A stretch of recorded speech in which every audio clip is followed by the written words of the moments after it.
Shabbat Shalom, Kal Halal, Yahweh Shem Shai, Bahashem Kodash, double honors to the elder apostles and elder bishops of GMS, including the elders that came before them that taught us his truth.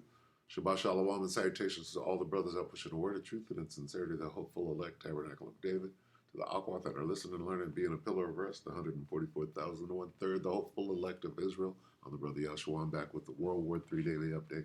Shabbat Shalom and salutations to you all. We're going to start right here at Luke 11 and 17 in the King James. But he, knowing their thoughts, said unto them, every kingdom divided against itself is brought to desolation, and a house divided against a house falleth. Okay, now that's Yahweh Shai, right, up here. Yahweh Shai knew their thoughts, so we know who he is, right? And I want to read it in the NLT, and we'll move on. Luke 11 and 17 in the New Living Translation. He knew their thoughts, he Yahushua. So he said, any kingdom divided by civil war is doomed. A family splintered by feuding will fall apart. Okay? Well, what happened last Saturday is infighting, right? Or what they're making it appear to be. It could all be smoke and mirrors, right? But if it's not, if it's one side against the other, which is what they're trying to make us believe, right? Left against right, white on white crime, right? That's a civil war, right? So we'll watch Scott Ritter. This is 2 days ago. Scott Ritter on J.D. Vance, Donald Trump, and that attempt. All right, 2 days ago. Take it away, Scott Ritter. Let's see what he says, because this guy is a military vet. He's an analyst. So does this have to do with World War III? Absolutely it does. Okay? Franz Ferdinand moment, if you will. You got a sniper out there. Who's he working for? Is Trump on the side of Russia, like they proclaim? You got Boris and Natasha. Where's Melania at? That's Natasha. All right. Anyway, let's see what old Scott has to say here. Let's start with the assassination attempt on Donald Trump. And when you look at the pictures that people are filming the guy who was on the roof, and we later learned that law enforcement snipers went inside the building from which the shooter shot at Donald Trump. How do you understand the situation of that day? The Secret Service of the United States has one job and one job only. That's to prevent somebody from shooting at the protected individual. That's their job. That's the proactive side of their job, which is the most important part. There's a reactive side. When somebody shoots, it's too late. The crime's been done, but you try to save the target, cover the target, evacuate the target. But the Secret Service doesn't exist for that reason. They exist to prevent the shot from being taken.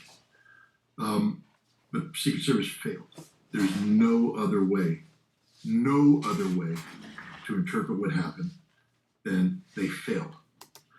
And that says a whole lot right there. Because people are arguing after that about what happened. No, if they fail, right? If they failed at doing what their task is, what they're tasked with, what happened, to know what he just said right there, to understand that, and to go back and reflect on what actually happened, you can tell that, I mean, there's way too many shooters there. And you have to consider two things. How many shooters were there? Right now you're looking at, and I'm saying, was it friendly fire? Yeah, they had snipers on that building, right? They had 3 or 4 snipers, maybe 5. How come they didn't shoot the kid? Because they were complicit. So how many actual guns were trained on Trump? Okay. I would say close to at least five. At least five. Okay? Now, if there's 5 shooters and nobody killed him, nobody hit their mark, no. Okay? When you find out about the guns behind the bleachers, right? Changes everything. The guns behind the bleachers, which they show videos of smoke coming after the shots, the whole thing. So if there's more than 2 shooters, if there's 3, if there's 4, if there's 5, then you have to understand those assassins, they don't miss. The kid, yeah. But now, when you get more than one shooter, what? They all missed? That doesn't make any sense. They didn't all miss. Okay? It goes to something larger. All right? That was a show at some level. This dude didn't die and he's in the middle of a turkey shoot? No. If they wanted to kill him, they would have. Right? But they didn't want to. They wanted it to look exactly the way that it looked. Look at the after effect. Okay, what happened at the RNC? Okay, they they basically were bowing down to their demigod. They raised up a god in the last week, and everybody's on board now. All right, so something different is going on. Anyway, that's going into something different. Let's get back to the war. That's understandable. Protecting somebody in a situation like an American democracy where these protected people, seek to go out and be amongst the people. We are a representative democracy, so that's how it works. It's very difficult.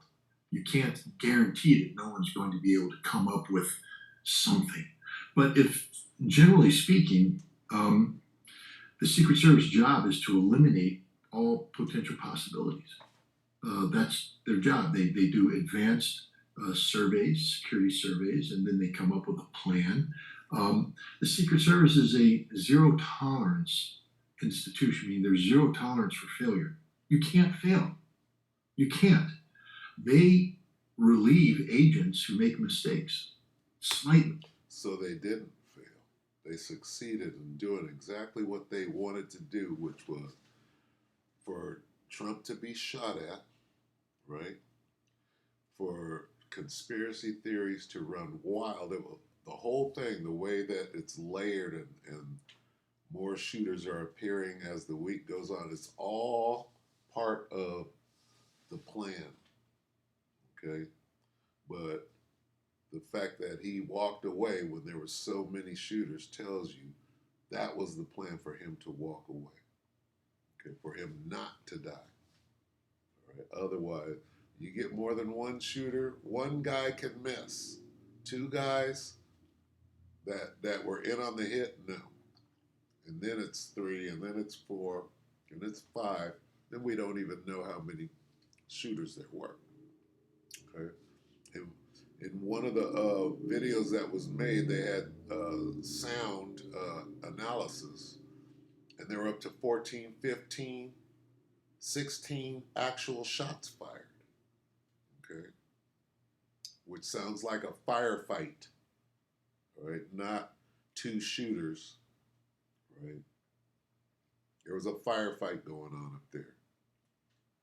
Right, a turkey shoot. Anyway, we'll listen to a little more of this. And I'm talking about mistakes that some people might think aren't a big deal. You can't be late.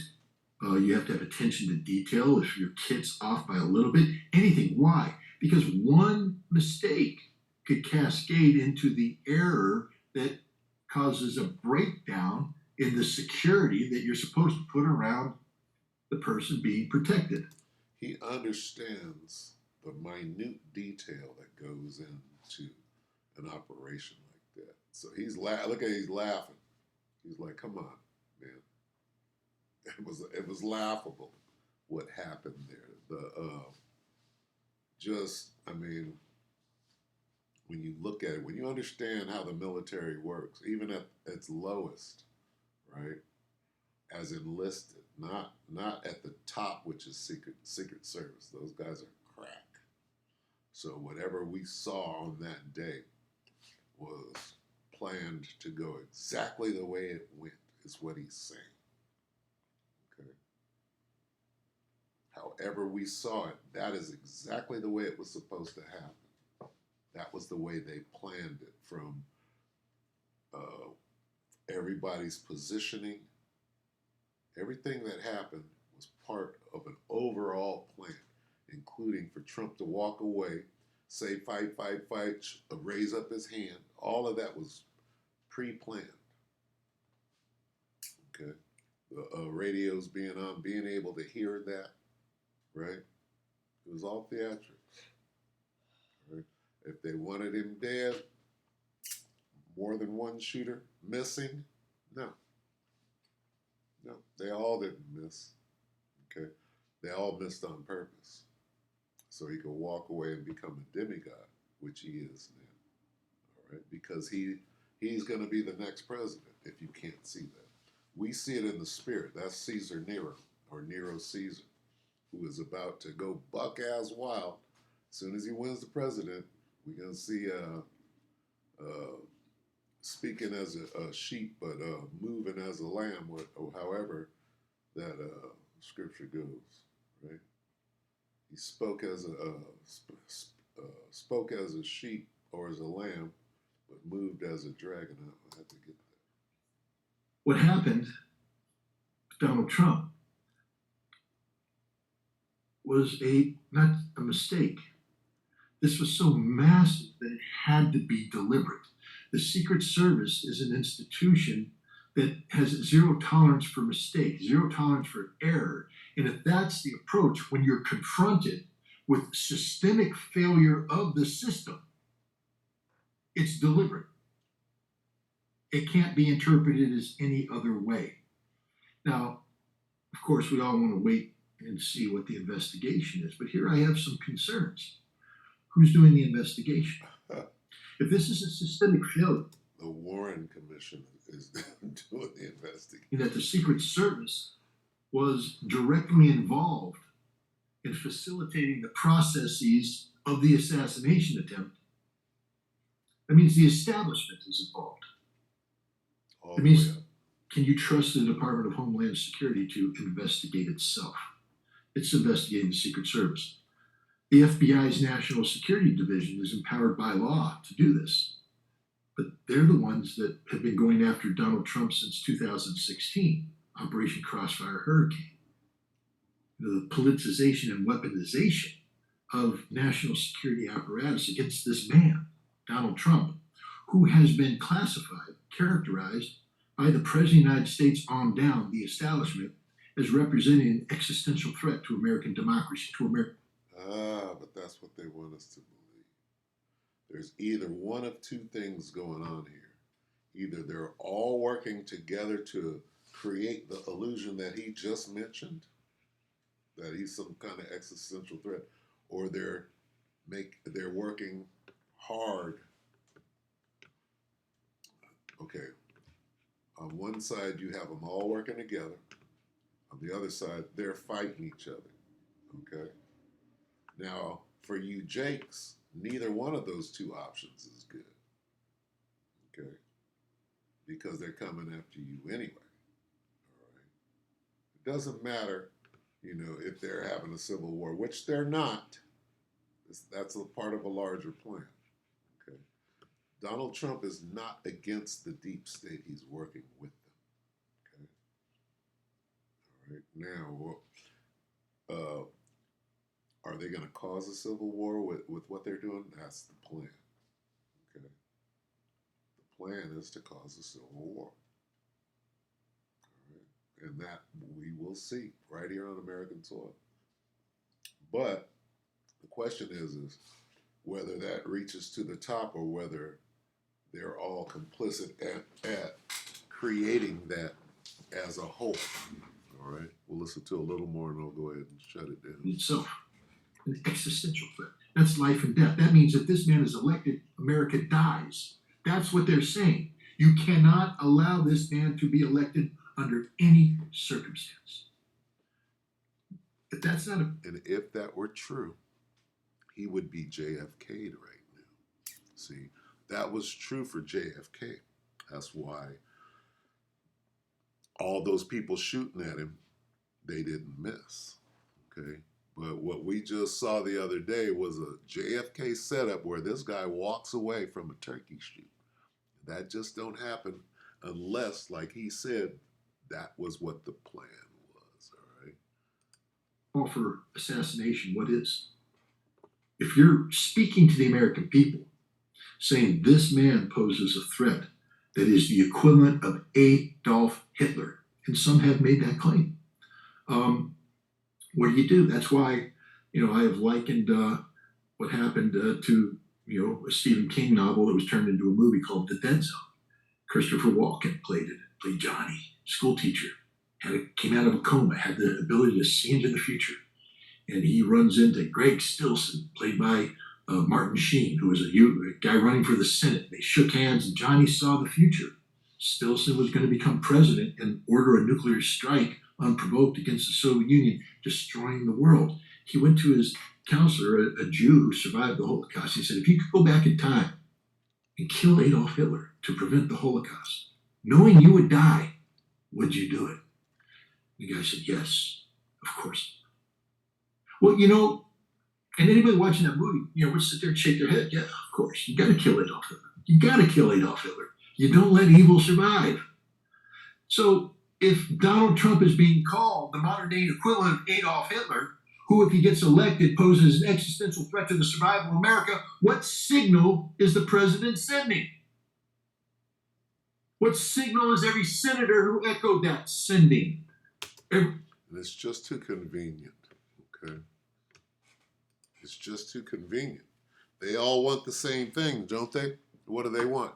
They want to do away with Jake. Okay? Who's the problem for the so-called white man? Okay? You Jakes on the corner preaching. It's not them. They're working for the same thing, to uphold their kingdom. Right? So the real target is you Jakes. So they're doing this is a head fake. All right. Make no mistake about it. All right. So let's get out of here. What are we gonna do? Let's see.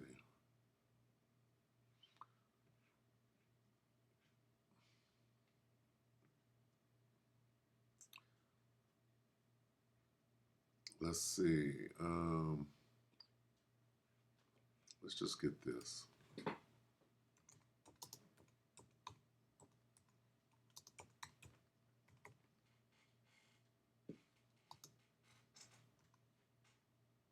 Where's that? Then Apocrypha?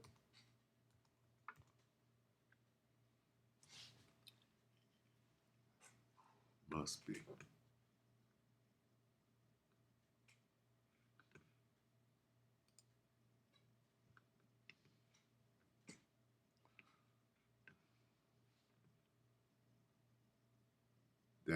But the saints of the Most High shall take the kingdom and possess the kingdom forever and ever. Salakia. And possess the kingdom forever, even forever and ever. That's a very long time. So, well, that's indefinitely. Forever is a very long time. So, who are the saints? The Israelites. All right? The enemy of the so-called white man. Okay, here's who they're fighting against. But what are they going to do? Take it. Right? They're going to take the kingdom. And they know that. Here's the real fight, not the civil war between them. Right? Are they even? You got to understand, hey, this guy's wiser than Daniel. We'll close on this. This is Genesis 3:1.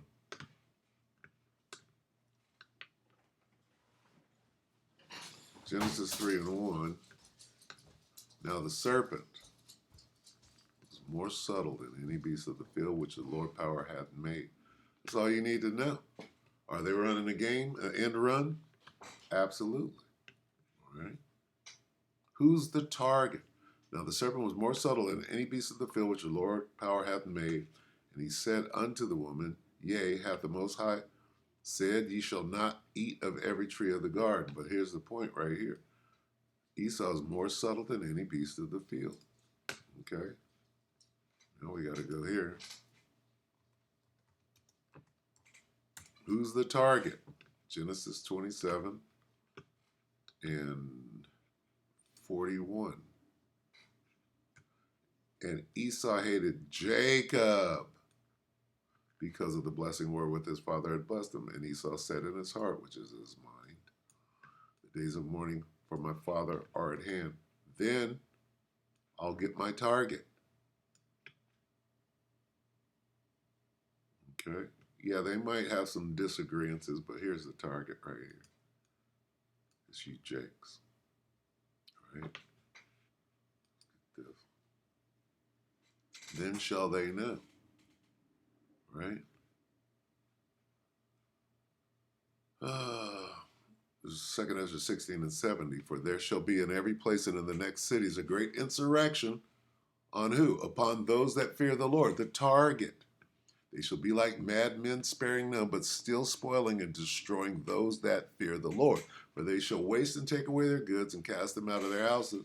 Then they shall be known who are my chosen. Who is the target? You, Jake, the chosen. Then shall they be known who are my chosen, and they shall be tried as gold in the fire. All right. Hear, O ye my beloved, saith the Lord, behold, the days of trouble are at hand, but I will deliver you from the same. Jacob's trouble. Whose trouble? The target. Jacob's trouble. All right. So anyway, with that, we hope that the elect are edified. That's what that little debacle was last week. It's just part of the plan, part of World War III. Right. So with that, we hope that the elect are edified. You brothers and sisters, Shabbat Shalom.